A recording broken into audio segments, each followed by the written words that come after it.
Putang ina. Oh my God.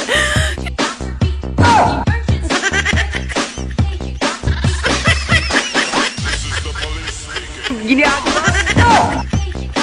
No. Gago! Wow naman! Oh honey, hindi ba yan yung holy water na kinuha mo sa simbahan kanina? Ito ba? Ito nga. Ano? Eh bakit mo nilalagyan ng holy water yung kamay mo? Nagkasala kasi ang kamay ko. Wala ka Paano ano? mo nagkasala? Ano? Di ba't pumunta tayo kay kumare at kay pare? Tapos, iniwan ko kayo sa sala. Habang nagkukwentuhan. Ang ginawa ko, Ano? pinuntahan ko sa kusina si kumare. Hinipo ko yung masasyelang parte ng bagay ng katawan niya. Doon ako nagkasala. Ano? Ganun ba? Eh honey, nagkasala din ako. Ano naman iyon? Di ba iniwan mo kami ni pare sa sala? Oh, tapos, Basta wag mo na ito ng holy water at magmumumog ako. ano? Putang ina.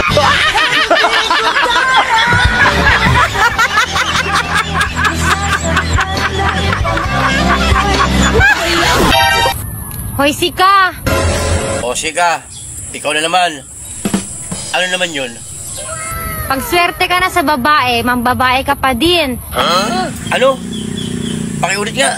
Ano? Parang di ko marinig ah. Pag swerte ka na sa babae, mambabae ka pa din. Ikaw ah, kung ano tinuturo mo sa amin ah. O bakit? Ano yun? Kasi pag mas maraming babae, mas maraming swerte. Maraming babae, mas maraming swerte. No. Mas maraming nanay, maraming yung panganay. Putang ina.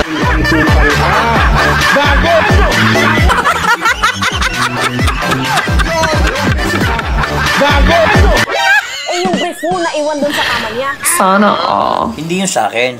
Ang brief ko, butas-butas. Oo nga. Butas-butas nga daw yung brief na naiwan doon. Akin nga yun. Pero, hindi ko siya inaraw-araw. Tinatanggi mo pa? Nakitang-kita ka sa CCTV na inaraw-araw mo? Eh, anong oras ba nang makita mo sa CCTV? Sabi ng friend ko, pumupunta ka doon 7 p.m., 8 p.m., and 9 p.m. Hindi nagsisinungaling yan. Oh, sa gabi pala ako pumupunta. So, ginabi-gabi ko siya. Hindi ko siya inaraw-araw. Sinungaling siya. Ano bang meron sa kanya na wala sa akin? Magkaiba ba ang itsura sa kanya at sa akin? Pareho lang. Maliit lang kasi. Yan sa'yo. Gusto mo paglaruan ng mga babae? Di ba't ikaw ang nagturo sa akin yan?